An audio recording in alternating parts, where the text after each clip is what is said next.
Thank you very much, Chairperson of the NCOP. We want to make it very clear that we should not be confused with a generation of cowards who can be bullied by imperial forces and power-hungry individuals intoxicated by the wealth of apartheid. The United States of America has bullied nations before and imposed senseless and arbitrary sanctions and threatened wars. But we are a different generation. We are a generation of economic freedom fighters and will not be bullied, Mr. President. We agree with you, President, that we should not be bullied. We stand on the shoulders of the giants who confronted the establishment with their very lives, and we are willing to follow in their footsteps.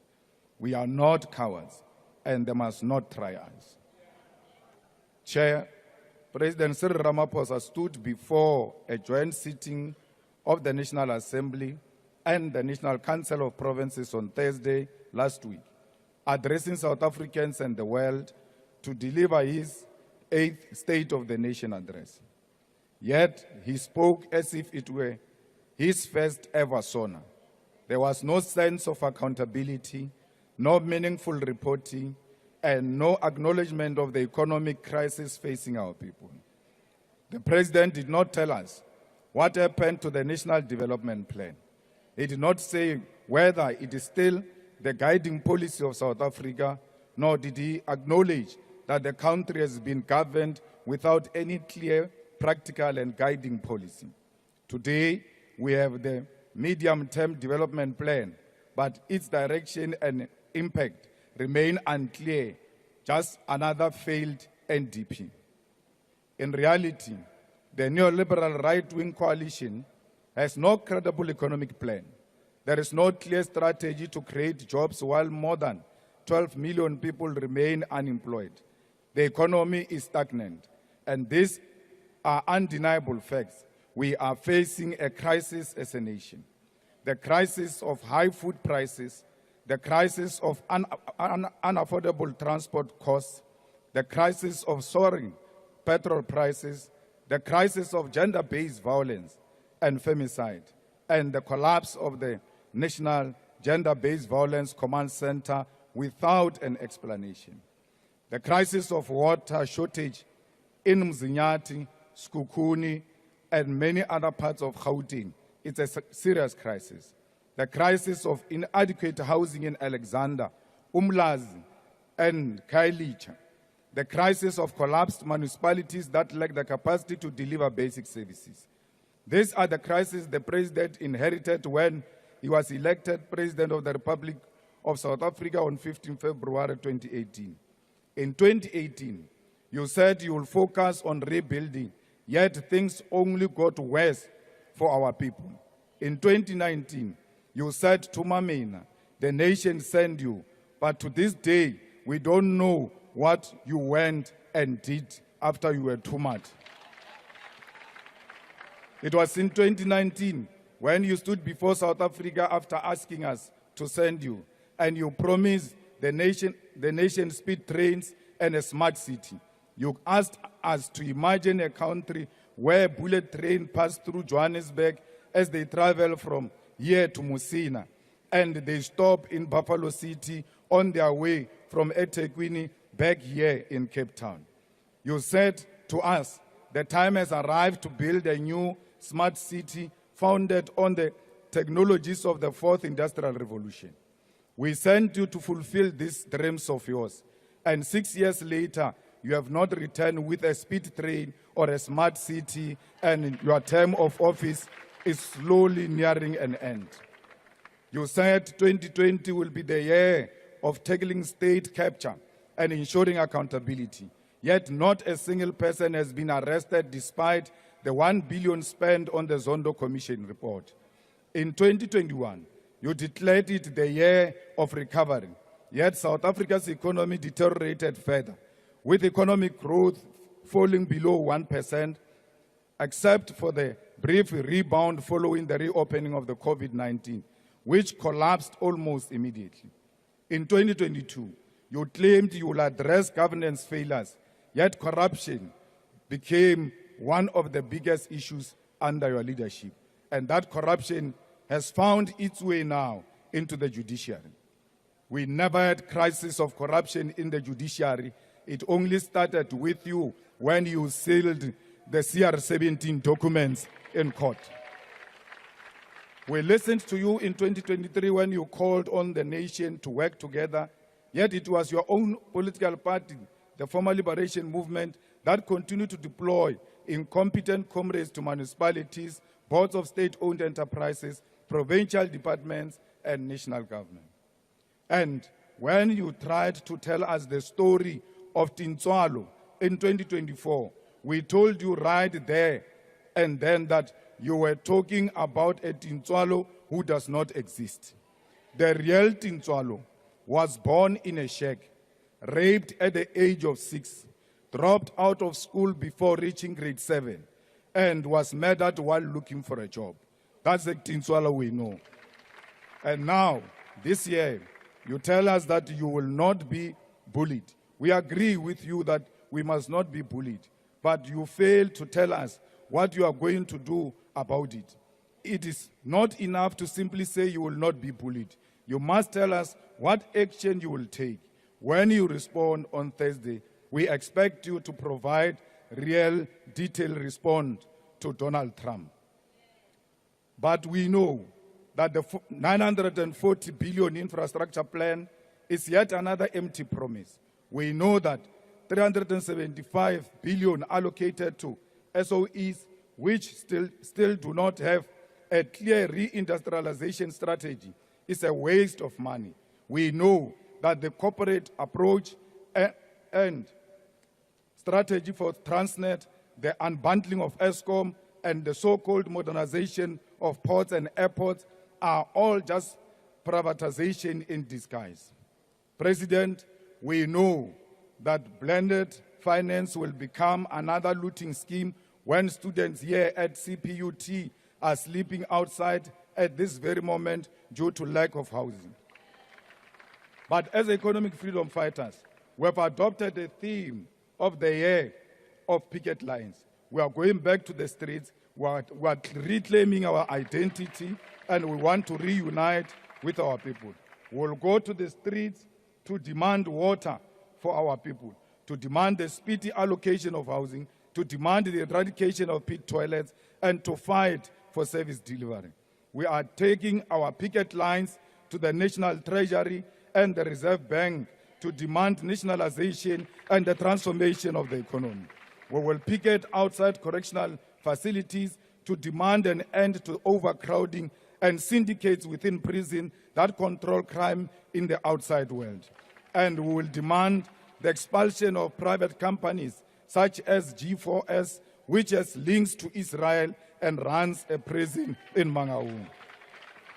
We continue to stand with the people of Palestine who remain under siege. We agree as the National Assembly that the Israeli embassy must be closed. Yet their flag continues to fly in our country, while Palestinians are threatened with mass deportation to foreign lands.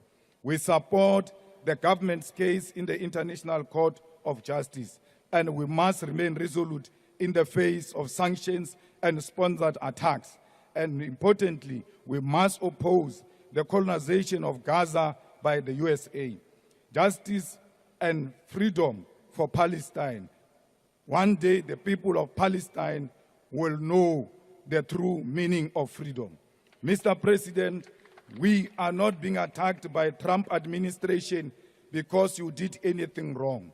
They are attacking us because of our stand on Israel.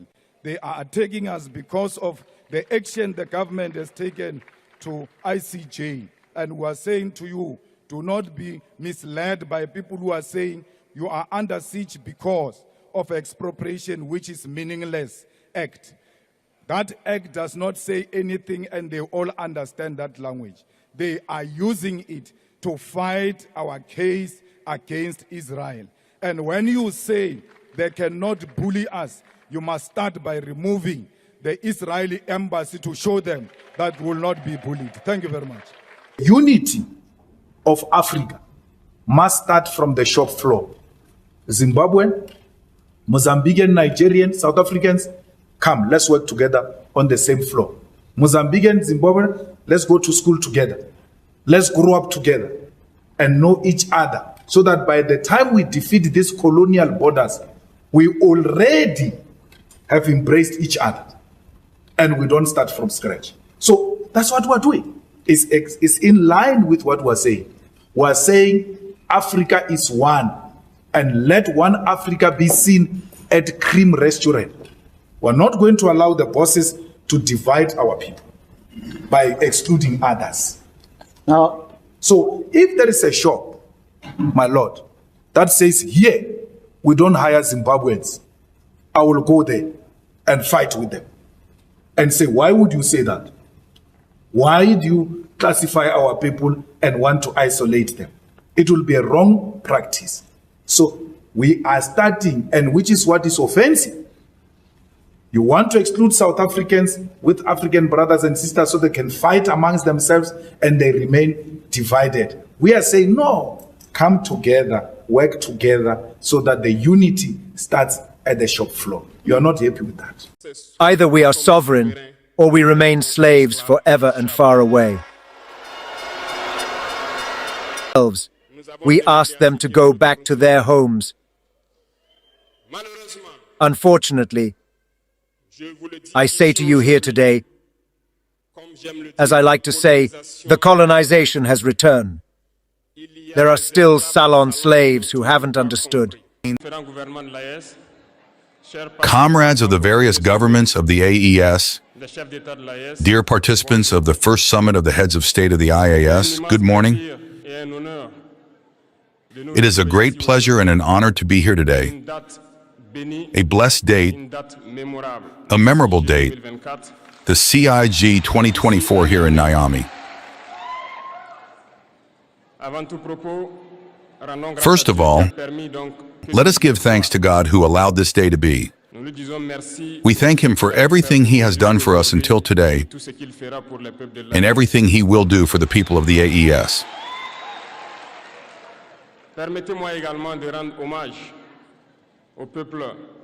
Let me also pay tribute to the Nigerian people. This people who have suffered so much since the advent of the CIG and who continue to stand up. Thank you to the Nigerians who gave us a warm welcome yesterday when we swept the soil of our homeland here. You are more than friends. You are more than neighbors. You are our brothers. You are our sisters. Because brotherhood goes beyond friendship or neighborhood. We have the same blood that flows in our veins. In our veins flows the blood of these valiant warriors who fought and reserved this land that we call Mali, Burkina, and Niger. In our veins flows the blood of these valiant warriors who helped the whole world get rid of Nazism and many other plagues. In our veins flows the blood of these valiant warriors who were deported from Africa to Europe, America, Asia, or elsewhere, and who helped build these states during slavery.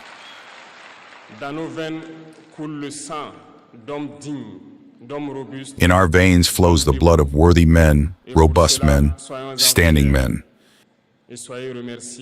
And for this, let us be proud and be grateful for being descendants of the AES.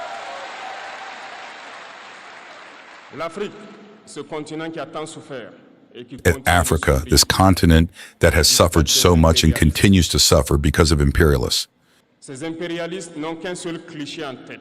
These imperialists have only one cliché in mind. Africa is the empire of slaves. This is how they see Africa. For them, Africans belong to them. Our lands belong to them. Our subsoils belong to them. They have never been able to change the logic until today. This is deplorable. But how do they proceed? Unfortunately, it is since the 1960s when these 6 miracles of independence were given to Africa. They just placed local valets at the head, according to them, of their sub-prefecture to be able to continue to feed them. These local valets that we are going to call slaves of Salon have no other purpose than to seek to live like the master, to satisfy the master, and to do everything that the master dictates to them. They steal, they plunder our states, they bring everything to the master, and their wealth is kept with the master. They do everything to live like the master and always satisfy him. When the master commands, they execute. Do you know who these slaves of Salon are? Well, we are going to explain to you what they are. These are individuals who have no dignity, who have no morals, who have no personality. But the slave master has always known how to identify these individuals. They are always ready to betray their brother to satisfy the master. They have betrayed us since independence, and others continue to betray us to the benefit of their master. These individuals continue against all odds to plunder Africa, to help the master plunder Africa. They like to say it every year in their economic poll that Burkina is the poorest country, that Mali is the poorest country, that Niger is the poorest country. We are ranked among the last. Very well if we are as poor as they say, but when the time has come to take responsibility, we have asked this master to leave the place. Why don't they want to leave? When we take the case of Niger, for more than 40 years, some countries have been exploiting uranium to produce energy at home. From Ottawa to Paris, the streets are illuminated. It is the light. But in Niger, it is the darkness that has served us. When you leave our states, our soils are full of precious metals, such as gold. But often there is not even the slightest access road to reach the areas where they exploit gold, even less certain basic social services. This is why we have decided to revolt and to take the fate of our countries into our own hands. There are many other examples. But when we decided this way, well, we were approached by some saloon slaves to pass on the message of their master. Because they had created this kind of polymer chain that rises to the heads of our states to serve them. And we came to break the chain.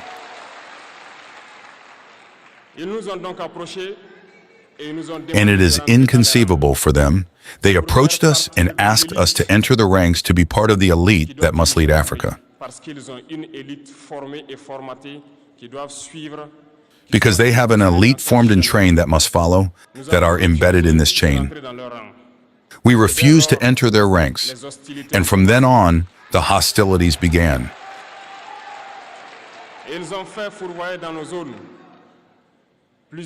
They made several mercenaries, deformers, agents to come down to the Sahel to lead barbaric, cowardly attacks against our people, hoping to revolt them.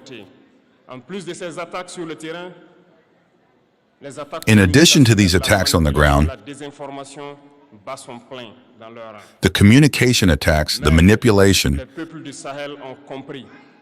the disinformation are full in their ranks. But the people of the Sahel have understood that we will never be able to manipulate them again. They know where they come from, they know what they do, and they know where they are going. We will no longer allow this. People are awake, and people are fighting today. not for ourselves, but for future generations. And thank you all for the fight that has been fought. This never makes us cry. We will not tremble. We will face. We will fight for real independence, for our freedom. Because to frighten the people of the Sahel, these individuals have only 3 words in their mouths: democracy, freedom, human rights. Of course, their local values are only elected in a democratic, free, and transparent process according to their values.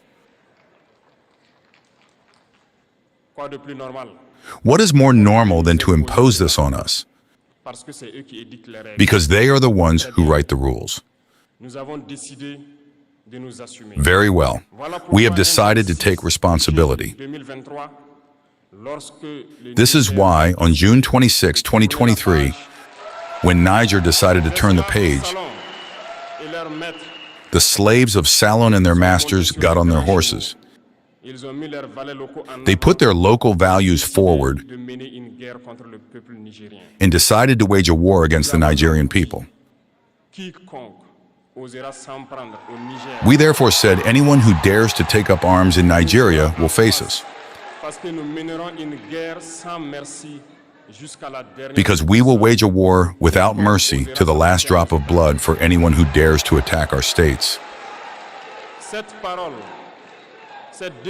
This word, this decision we made yesterday, is current today and will be current tomorrow and forever.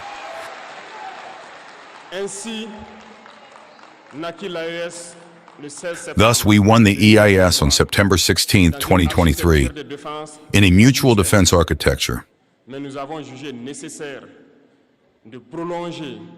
But we felt it was necessary to extend and expand the EAS architecture.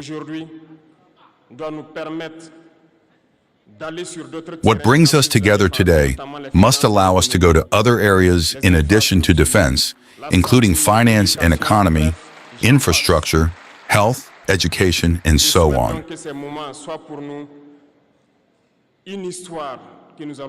I therefore wish this moment to be for us a story that we will write for the EIS, but above all, for Africa and for the whole world. May God illuminate each and every one of us. May God inspire us in the tasks entrusted to us.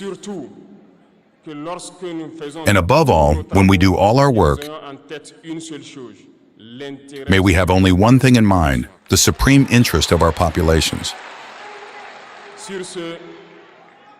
On this, we once again pray good God that He accompanies us all in our different tasks, that He protects our fighters, who, thanks to them, allow us to sit here and exchange about the future of our states. So once again, thank you, Nigerian people. Be united and united as one, people of the EAS, the homeland, or the death. I want to see the children of the poor flourishing. Why? Because I come from there. I'm a child of a domestic worker. My mother suffered epilepsy. She couldn't do anything for me. People identified me, gave me an opportunity, and they said, there's a potential in this young man. I don't have anything. I have nothing to offer. I can't build a school. But with this leadership and you, we can realize a dream of changing a life. Hi guys, welcome back once again to my YouTube channel. I'm Bibo. Remember, if it was the first time you come across my video, don't forget to like this video, subscribe and share. Okay guys, Julius Malema, South African President Ibrahim Traore of Burkina Faso, they have really came out, and we all know them. They are known for fighting for the right of black people. They are known for fighting for the right of Africa continent, and they have came out and they said that they won't be bullied anymore by Western countries. They won't be bullied anymore by USA government, because United States is being known for bullying other countries. But Julius Malema and Ibrahim Traore, they have came out and they have united together as one, and they won't accept any bullied. We have all seen I would like all African countries to see what's really happening in Burkina Faso, to see as an example of real independence, to see how a country enjoy its own resources. President Ibrahim Traore removed all colonial system in his government, in his country, and we have all seen how Burkina Faso is really developing at a very high pace. And this the good fruits of enjoying your real independence. President Ibrahim Traore removed all colonial system, and we have all seen Burkina Faso is still developing. A lot of people are getting employed. Burkina Faso, they are really enjoying their own resources. People, they have been employed. There is development of infrastructure, and I would really like all the presidents from Africa, from Caribbean, to copy notes, to see what this young president of Burkina Faso is really doing to his country. We don't want colonialists in our Africans or in our black countries because some come to our countries and they just want to control all over our resources. Some come to our countries and they just want to take all over everything.